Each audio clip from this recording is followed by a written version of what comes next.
Bismillahirrahmanirrahim. So we are starting May June 17 32 variant. Of course, new scheme paper, 6 questions, 6 questions, 25 marks each. Out of these 6, 4 from financial, 2 from cost accounting. Here we go towards the question. The first question: Richard Ng is a sole trader of manufacturing one type of sofa bed. So you are having a topic, manufacturing. Sometimes business asks for manufacturing account only, sometimes manufacturing income statement or manufacturing income statement SFP. So there are 7 marks, manufacturing and income statement. An extract of financial position for inventories only. Why it is important to create provision for the unrealized profit? आइए पहले मैं इसी का answer आपको लिखवा देता हूं. D part का why provision for unrealized profit is important.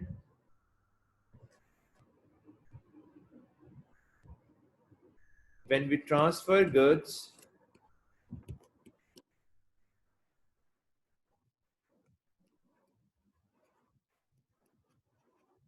from factory to warehouse,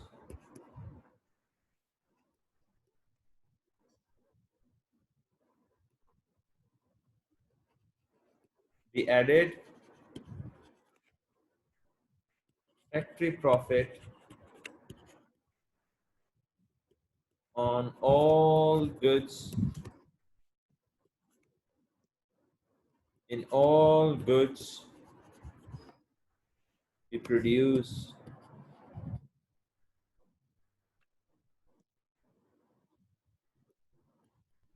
but all of them are not sold out.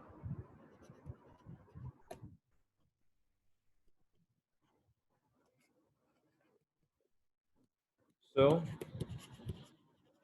profit on finished goods inventory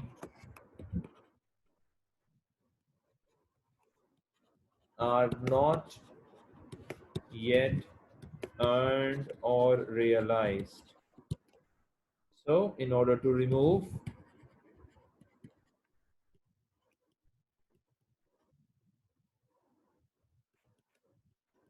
unearned or unrealized profit, unearned or unrealized profit from finished goods inventory, we need to create provision for unrealized profit. Short form नहीं लिखिएगा भाई, allow नहीं है. ठीक है मेरा बेटा. तो इस तरह आपके मार्क्स पूरे आ जाएंगे इंशाल्लाह ताला. मई जून 1732 वेरिएंट हम लोग सॉल्व कर रहे हैं इस वक्त. मई जून 1732 वेरिएंट. इसका मैंने आपको डी पार्ट ये सॉल्व करके दिखाया है इस वक्त.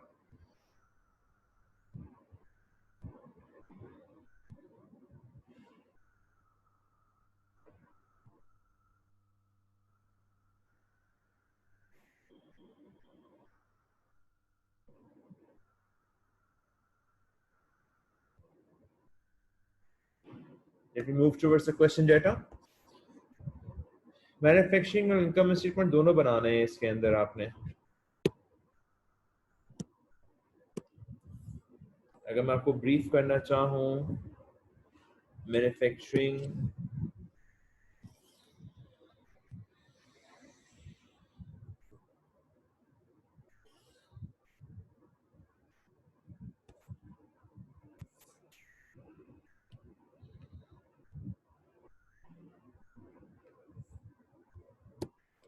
Manufacturing account and income statement.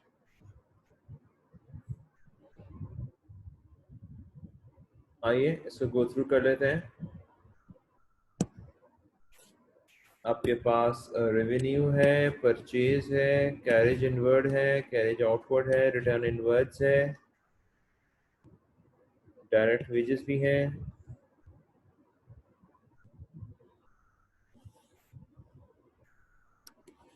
opening inventory of raw material, at purchase of raw material, purchase return हो तो माइनस होती है, कैरेज इनवर्ड हो तो ऐड होता है, closing inventory of raw material हम लेस करते हैं, फिर आंसर आता है cost of raw material consumed. इसके अंदर फिर हम डायरेक्ट वेजेस ऐड करते हैं, इसके अंदर डायरेक्ट फैक्ट्री वेजेस, यहाँ नाम यूज हुआ है तो मैं भी वही यूज कर रहा हूँ, direct factory wages. We have direct expenses also? No, no direct expenses. अगर होते तो इस डायरेक्ट एक्सपेंसेस भी ऐड हो जाते हैं। फिर हमारे पास बनती है प्राइम कॉस्ट। प्राइम कॉस्ट के बाद फैक्ट्री ओवरहेड की हेडिंग आती है।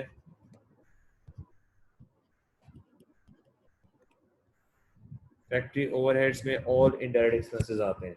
और अगर मैं इनकम स्टेटमेंट बनाता हूँ, सेल्स यानी रेवेन्यू की बात हो रही है,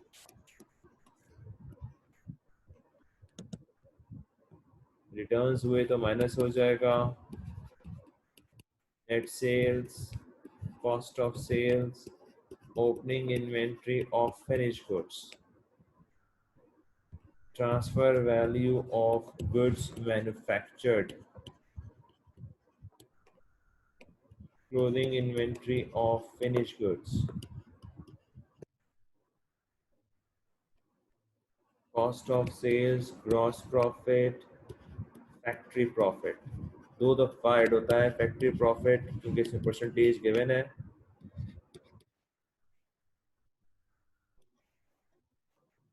एक्सपेंसेस। आइए इसके अंदर क्या कहता है, ritual maintain provision for unrealised profit, completed goods are transferred from the factory at the rate of 20%। अभी मैं यही आपको थ्योरी वहां बता रहा था। ये इन्होंने ओपनिंग इन्वेंट्री दी हुई है और यहाँ पर इन्होंने क्लोजिंग इन्वेंट्री दी हुई है। अनहोनी देखें, बाकी पार्ट तो इंशाल्लाह आप लोग कर लोगे।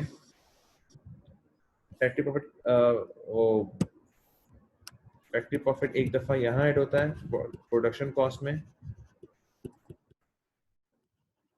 फैक्ट्री प्रॉफिट दो जगह ऐड होता है, एक जगह यहाँ पर ऐड होता है, फिर बनता है transfer value of goods manufactured जो वहाँ ट्रांसफर होती है।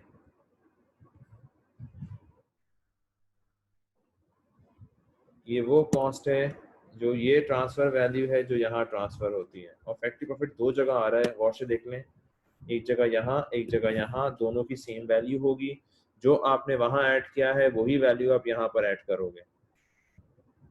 मैं ब्रीफ कर रहा हूँ क्वेश्चन, इसकी हाइलाइट्स ब्रीफ कर रहा हूँ, जरा गौर से देख लें।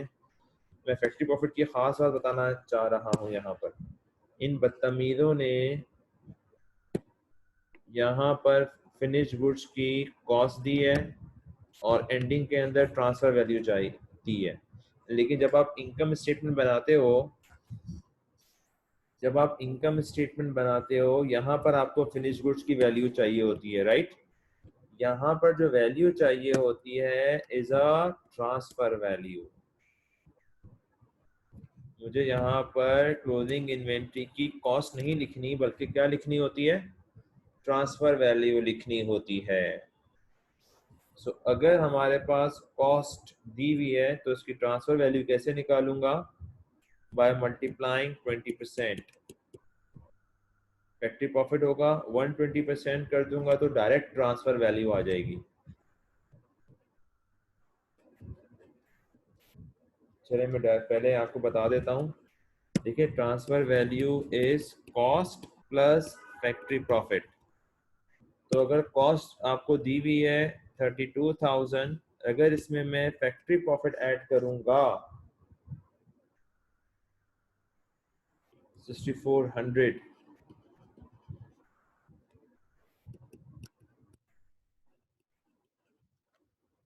तो ये ट्रांसफर वैल्यू बनेगी। समझ आ गया बेटा ट्रांसफर वैल्यू का मतलब?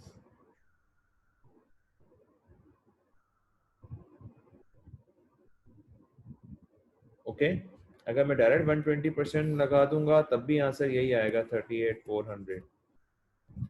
ये ऑलरेडी ट्रांसफर वैल्यू पर है 54। तो बताना मैं ये चाह रहा हूँ कि जब हम इनकम इसमें बनाएंगे तो हम 32,000 नहीं बल्कि 38,400 लिखेंगे। यहाँ जो वैल्यू हम लिख रहे होंगे 38,400 लिखेंगे, यहाँ पर वही 54,000 लिखेंगे।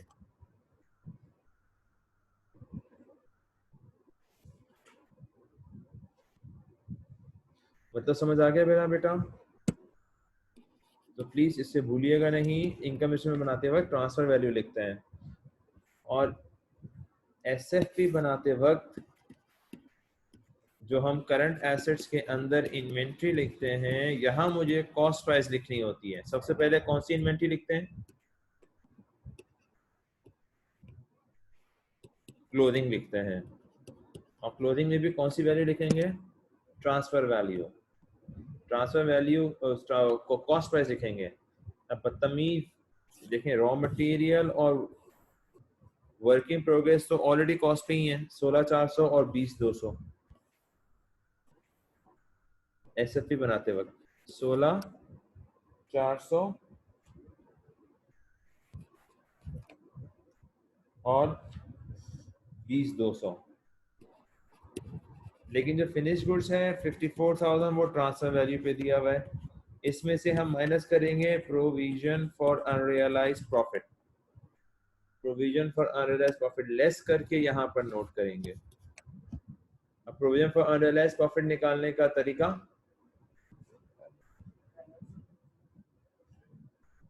प्रोविजन फॉर अनरियलाइज्ड प्रॉफिट निकालने का तरीका, ट्रांसफर वैल्यू अगर गिवन है, अगर आपके पास ट्रांसफर वैल्यू गिवन है तो प्रोविजन फॉर अनरियलाइज्ड प्रॉफिट कैसे निकालते हैं? क्लोजिंग का निकाल रहा हूँ। 54,000 की वैल्यू है तो 20/120, 10 होगा तो 10/110, 30 होगा तो 30/130। Hopefully you remember this. 15 होगा तो 15/150। कैलकुलेटर्स 54,000 का अनरियलाइज्ड प्रॉफिट अगर मुझे निकालना है तो मुझे 20/120 करके निकालना होगा, विच इज 9,000। एसएफपी बनाते वक्त मैं इस तरह सॉल्व करूंगा। ये मेरी रिक्वायरमेंट है एसएफपी वाली, देखें कहाँ है। This was our requirement number C. SFP में इन्वेंट्री की वैल्यू निकालने की रिक्वायरमेंट है 1C। 54 minus 9, 45, 45 plus 16,400 plus 2,200, 81,600। ये एग्जामिनर ने हमसे रिक्वायरमेंट की है। अच्छा, इनकम स्टेटमेंट बनाते वक्त आपको पता है प्रोविजन फॉर अनरियलाइज्ड प्रॉफिट भी निकलता है, क्लोजिंग और ओपनिंग। ओपनिंग से भी निकलता है। ओपनिंग का प्रॉफिट मैं निकाल चुका था, अभी मैंने ओपनिंग का प्रॉफिट आपके लिए निकाला था ना, ये रहा 6400। किसी का दिल मुतमईन नहीं हो रहा है तो भाई इस तरह भी निकाल सकते हैं दोबारा, 20/120 करके। किसको करते हैं 20/120? ट्रांसफर वैल्यू को। और फिनिश गुड्स के ओपनिंग की ट्रांसफर वैल्यू क्या है? 38,400, 6,400 ही आएगा। करके देख लें, 6,400 ही आएगा। 9,000 में से 6400 माइनस करेंगे, चेक करेंगे बढ़ गया या कम हो गया। तो हमारा प्रोविजन इंक्रीज हुआ है, इनकम स्टेटमेंट में एज एन एक्सपेंस जाएगा। प्रोविजन फॉर अनरियलाइज्ड प्रॉफिट बढ़ता है तो एक्सपेंस, कम होता है तो इनकम। इसकी अकाउंटिंग बिल्कुल उसी तरह होती है जिस तरह प्रोविजन फॉर डाउटफुल डेट की होती है। The calculation for provision for unrealized profit is same as the calculation of provision for doubtful debts. ये अमाउंट एसएफटी में जाती है, मैं दिखा चुका. 54,000 में से 9,000 माइनस होगा. इनकम स्टेटमेंट बनाते वक्त 2600 जाएगी expense. Increase in provision for unrealised profit, ये जहां बाकी सारे एक्सपेंस आएंगे वहीं पर ये एक्सपेंस आएगा 2600 का. फैक्ट्री प्रॉफिट अपनी जगह है, जो भी आपकी कॉस्ट ऑफ गुड्स मैन्युफैक्चर्ड आ रहा होगा उसका ऊपर हम ये 20% लगाकर फैक्ट्री प्रॉफिट निकालेंगे, वही फैक्ट्री प्रॉफिट यहाँ आएगा, उसका इशू नहीं है. मैं सिर्फ प्रोविजन फॉर अनरियलाइज्ड प्रॉफिट बता रहा हूँ. Provision for unrealised profit finish goods की इन्वेंट्रीज पे लगता है, फिनिश गुड्स की इन्वेंट्रीज पे लगता है. क्लोजिंग माइनस ओपनिंग, बढ़ गया तो एक्सपेंस, कम हो गया तो इनकम. रिवाइज कर लें, ये एग्जाम में टॉपिक आता है और इसी तरह फिर कैलकुलेशंस आती हैं इसकी.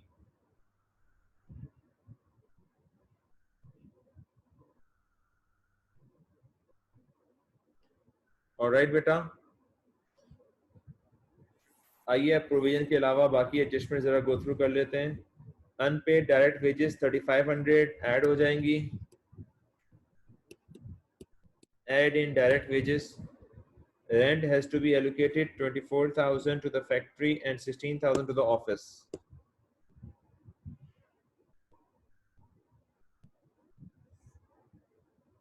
The allocation has been in the ratio of 3:1 respectively. कर लीजिएगा. टोटल ओवरहेड दिए में वगैरह रॉन्ग कैलकुलेशन हुई भी है. 24-16 हमने एलोकेट कर दिया, हालांकि ये 3:1 होना चाहिए था. 24 और 16 कितने होते हैं? 24 + 16 हमने कर दिया, यानी 40,000 थे, हालांकि होना 3:1 चाहिए था. 3:1 का मतलब 30,000 और 10,000 होना चाहिए था. इसका मतलब फैक्ट्री में आपने 6,000 कम दिए हैं. अब 6,000 आप फैक्ट्री में ऐड कर दीजिए.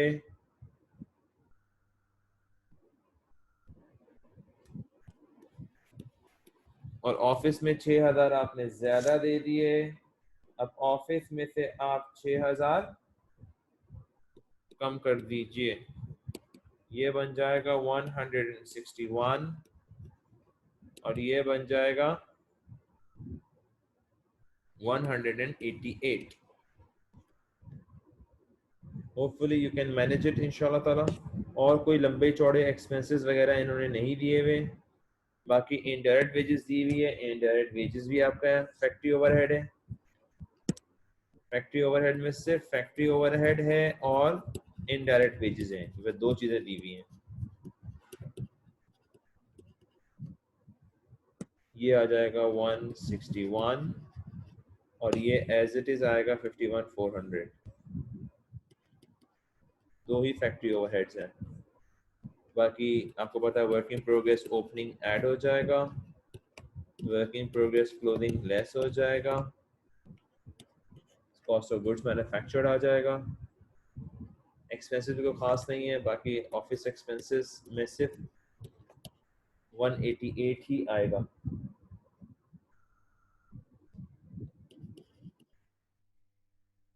ऑफिस एक्सपेंस में कैरेज आउटवर्ड 17,500.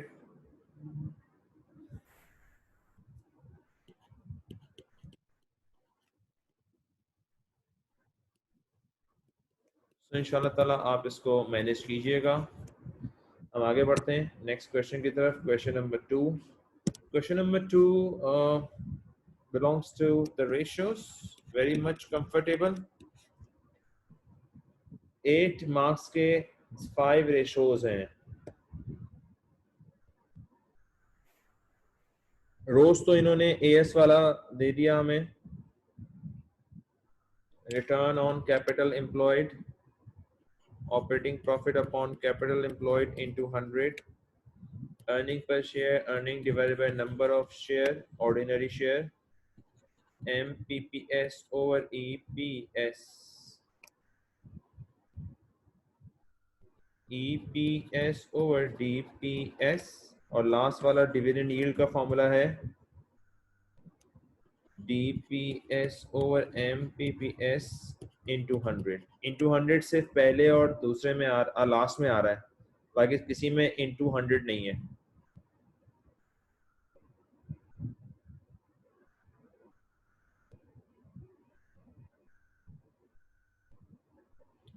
इंफॉर्मेशन पढ़ लें क्या लिखा हुआ है।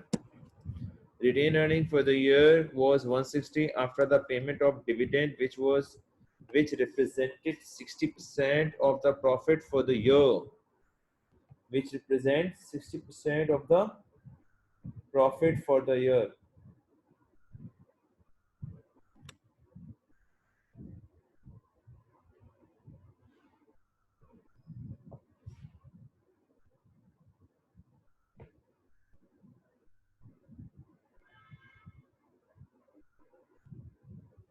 What was the total profit? Profit था क्या? 160 60% माइनस करने के बाद है, तो मतलब ये 40% होगा, 400,000. Dividend was 60%. देख लें बेटा इस इक्वेशन को, अगर डिविडेंड 60% है, इसका मतलब रिमेनिंग जो रिटेन प्रॉफिट होगा वो 40% है, and that 40% of the total was 160. What was the total? X निकाल लें, डिवाइडेड बाय 40%, तो आपका 4 लाख प्रॉफिट होगा। प्रॉफिट में से आपने 60% डिविडेंड दे दिया और 40% आपने रिटेन प्रॉफिट बचा लिया, तो प्रॉफिट आ गया आपके पास। कैपिटल एम्प्लॉयड, तो रोज का फॉर्मूला बन जाएगा 400 divided by 6300। Non current liability तो कोई है ही नहीं। कैपिटल एम्प्लॉयड का फॉर्मूला होता है, कैपिटल एम्प्लॉयड के फॉर्मूले में ओनर इक्विटी या शेयर होल्डर इक्विटी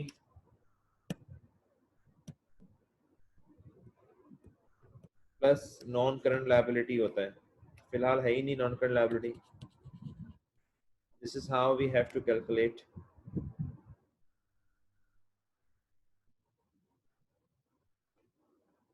अर्निंग पर शेयर में भी कोई प्रेफरेंस डिविडेंड वगैरह नहीं है। 4 लाख की अर्निंग होगी हमारी, profit divided by number of ordinary shares, हम इसे निकाल लेंगे।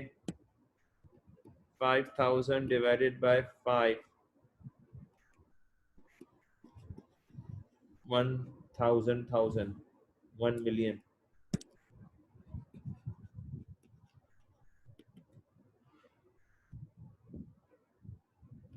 $0.40 पर शेयर। इस तरह मैंने कहा था लिखेंगे, ऊपर वाले में परसेंटेज आएगा। MPPS ओवर EPS, MPPS ऊपर गिवन है 6.4, आंसर इसमें आप निकाल लीजिएगा।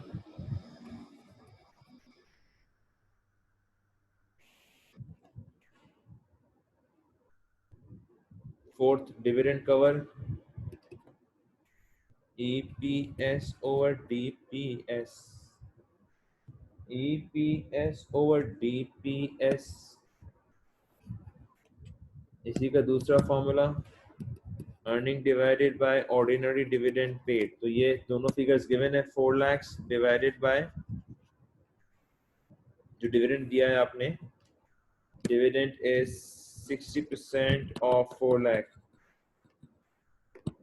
240, ordinary dividend paid 2,40,000,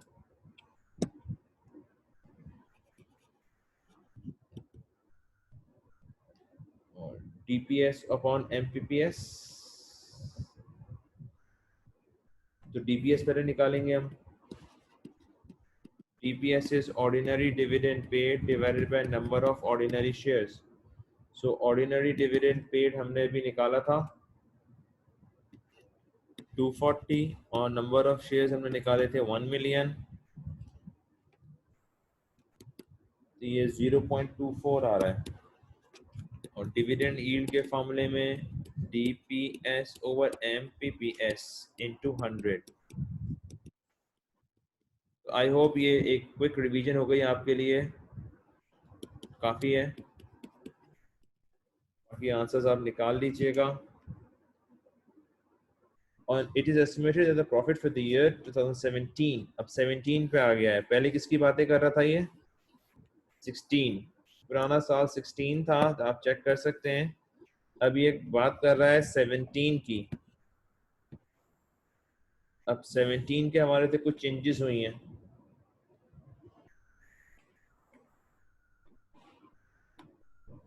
सेवनटीन के हवाले से जो चेंजेस हुई हैं उसके अंदर वो वर्किंग करवा रहा है। Show forecasted share capital and reserve, यानी share capital and reserve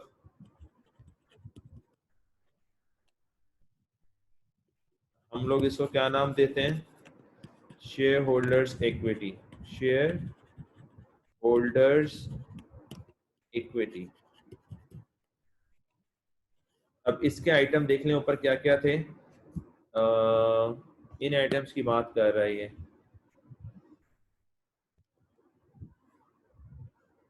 three items already थे इनके पास। Ordinary share, share premium, retained profit. Ordinary share, share premium, retained profit. देखते हैं इनमें से कोई नया आइटम ऐड ना हो जाए।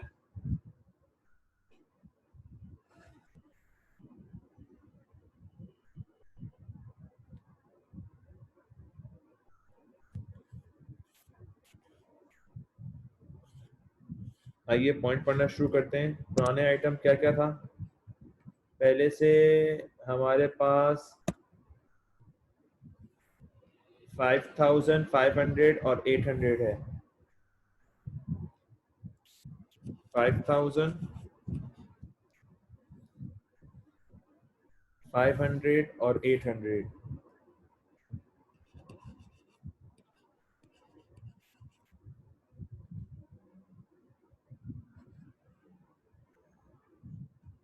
अब पढ़ते हैं point one by one. Opportunity to invest 1200 in a project which will bring an additional profit of 185,000। ये एडिशनल प्रॉफिट हो रहा है हमें। पहले प्रॉफिट कितना था? लास्ट ईयर का प्रॉफिट कितना था? 400। तो 400 के अंदर अब ये नया प्रॉफिट ऐड हो रहा है। 400 में नया प्रॉफिट ऐड हो रहा है 185। The directors are considering an issue of ordinary shares at a premium of 20% to finance this project. इस प्रोजेक्ट को इन्वेस्ट करने के लिए 1200,000 आपको जनरेट करने हैं। 20% आप रिजर्व के साथ दे रहे हो। 20% से क्या होगा? प्रीमियम होगा 1200। तो उसका ब्रेकअप कितना करें? 1000 का 20% ही 200 होता है। तो 1000 ये बढ़ाने के लिए आपको 200 का प्रीमियम हो रहा है। और dividend is expected to be 60% of the profit.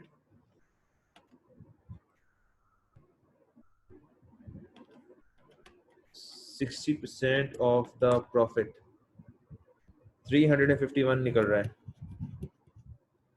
ये मैंने कैसे निकाला? दोबारा देख लो बेटा, ये मैंने कैसे निकाला है। 585 हो गया था ये प्रॉफिट। इसका 60% वो कह रहा है कि डिविडेंड देना है। ये डिविडेंड की कैलकुलेशन मैंने की है 351।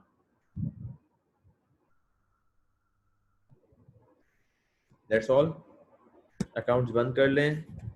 हमारे पास अब वैल्यू आ जाएगी 6700 और 1034। That's all. ये आपको 6 नंबर दे देगी वर्किंग इंशाल्लाह ताला। Calculate to 2 decimal places. अब रोज और ईपीएस बाहर निकाल रहा है और इसे एडवाइस करें इन्वेस्ट करें या ना करें, इंशाल्लाह आप लोग कर लोगे। Next part, 4 reasons why business comply with IAS when financial statements are prepared. So ये IAS 1 के अंदर ही ये चीजें मेंशन है कि कंपनी IAS क्यों फॉलो करे.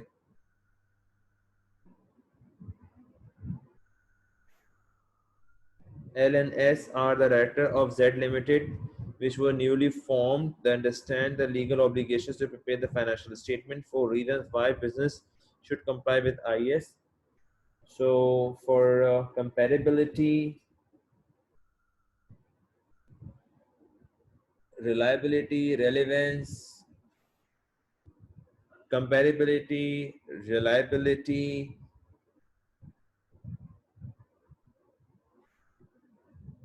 तो इसके कई सारे पॉइंट आपको IAS 1 के अंदर आपको मिल जाएंगे जिसको आप आंसर में फॉर्मुलेट कर सकते हैं. Relevant information should be shown for reliability, true and fair view, true and fair view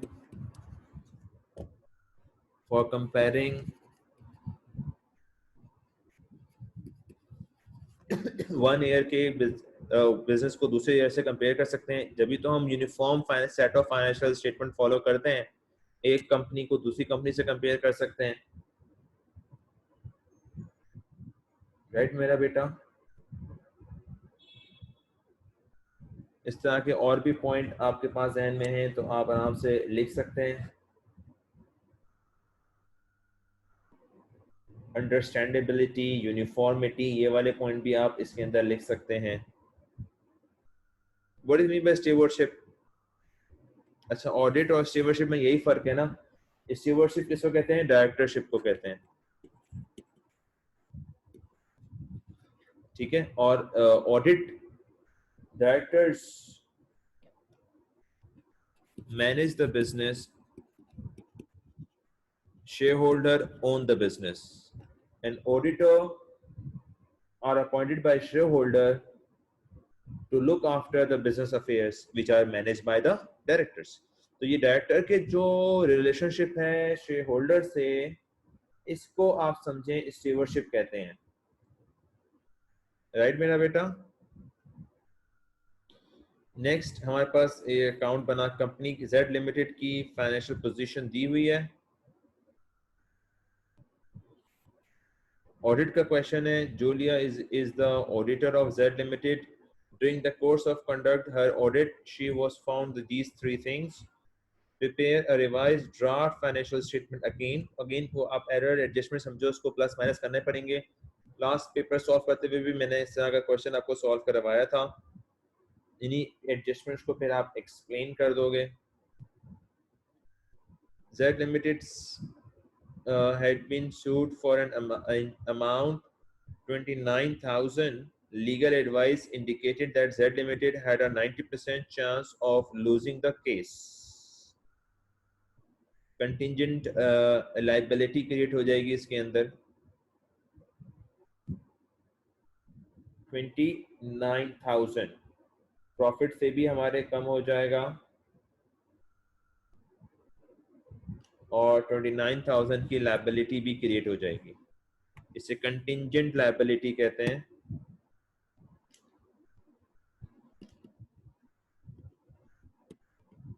मेरे पास इंशाल्लाह मुझे याद रहा तो नेक्स्ट लेक्चर हम इसी का लेंगे. IAS है इसके ऊपर, provision contingent asset and contingent liability के ऊपर इंशाल्लाह मैं कवर कराता हूँ उसको आपको. तो 29,000 का आप अगर 51% से भी ज़्यादा चांसेस होते हैं लायबिलिटी के तो हम लायबिलिटी रिकॉर्ड कर लेते हैं. अगर 51% से भी ज़्यादा चांसेस होते हैं कि आपको पे करना पड़ेगा तो आप लायबिलिटी पहले से रिकॉर्ड कर लेते हैं. प्रूडेंस कॉन्सेप्ट सपोर्ट करता है. तो 29,000 माइनस होगा प्रॉफिट में से, एक्सपेंस बन गया, आपका लॉस हो गया और 29,000 आपकी लायबिलिटी बन जाएगी. Other payable included in the trade receivable was debt of 30,000 owed by P Limited, which was in financial difficulty. The directors had accepted office equipment to settle 70% of the debt and the rest of the amount is bad debt. So equipment में add हो जाएगा 70% निकालें 30 का 21 expense में चला जाएगा यानी profit reduce हो जाएगा रिटेन प्रॉफिट माइनस हो जाएगा 9 और ट्रेड रिसीवेबल माइनस हो जाएगा 30 इक्विपमेंट आ रहा है एक्सपेंस हो रहा है और रिसीवेबल्स जा रहे हैं ये एंट्री बनेगी Number third, a piece of machinery had been purchased on 1st January for 50,000. The machinery had been depreciated 20% during straight line method. Now in 16, it was estimated the fair value was 32,500 and its estimated value in use is 19,500. Impairment वाला आ गया आपके पास impairment of asset इसका IS मैंने कराया था fair value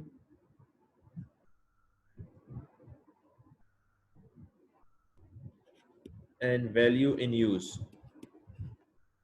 Fair value 32,500. Estimated value in use is 19,500. The recoverable amount, the one which is higher between them. अब higher कौन है 32,500.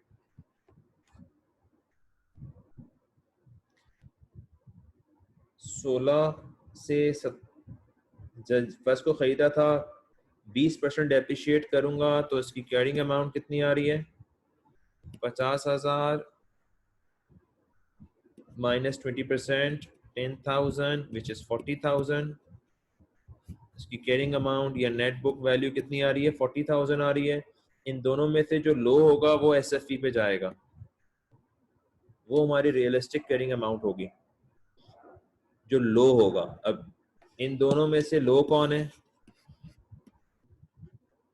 32,500 that means impairment loss is incurred where carrying amount is higher than the recoverable amount, then carrying amount minus recoverable amount is impairment loss. ये IAS मैंने बड़ी detail से पढ़ाया था किसी ने मिस किया है तो प्लीज गो थ्रू कर लें IAS लेक्चर्स को this to be treated as an fall in